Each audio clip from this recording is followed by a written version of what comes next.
Hello everyone, कैसे हैं आप सब। मेरा नाम वैभव कौशिक है और आप सभी जुड़ चुके हैं संस्कृति आईएएस के यूट्यूब प्लेटफॉर्म पर। आज हम बात करने वाले हैं पचपदरा रिफाइनरी हादसे की, जिसमें बहुत सारे लोग वहां पे गलती कह रहे हैं वहां के इंजीनियर्स की, और बहुत सारे लोग कह रहे हैं कि वो किसी साजिश का शिकार हुई है।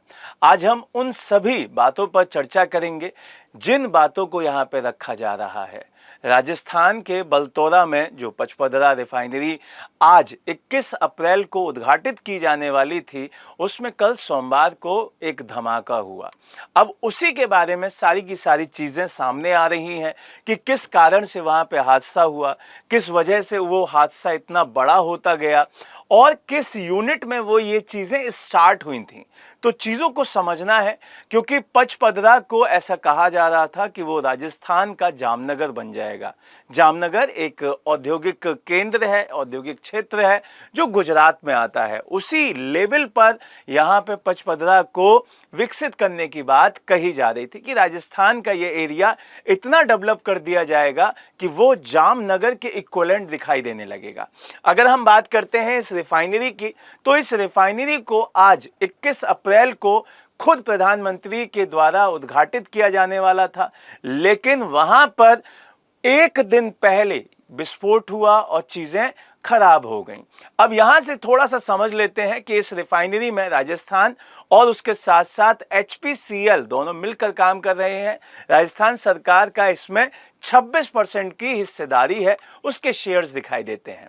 अगर मैं यहां पे रिफाइनरी के पॉइंट टू पॉइंट की बात करूं, तो ये राजस्थान की इकोनॉमी को तो बूम करा ही रही थी। हो सकता है और ज्यादा उसके साथ साथ चीजें भी यहां पे सामने आती, लेकिन यहां पे समझना होगा कि ये जो पूरा का पूरा ऑयल है वो कहां से आने वाला था। वो गुजरात के मुंद्रा से आने वाला था और वो पचपदरा तक आता। ये पूरी परियोजना आपकी 72,000 करोड़ रुपए की परियोजना थी। यहां पे जो एक कंप्रेसर लगाया जा रहा था वो इटली से लाया गया था। इससे ये कहा जा रहा था कि पूरा राजस्थान की रूपरेखा बदल जाएगी।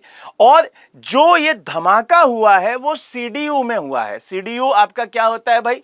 सीडीयू का मतलब होता है एटमॉस्फेरिक क्रूड डिस्ट्रीब्यूशन यूनिट।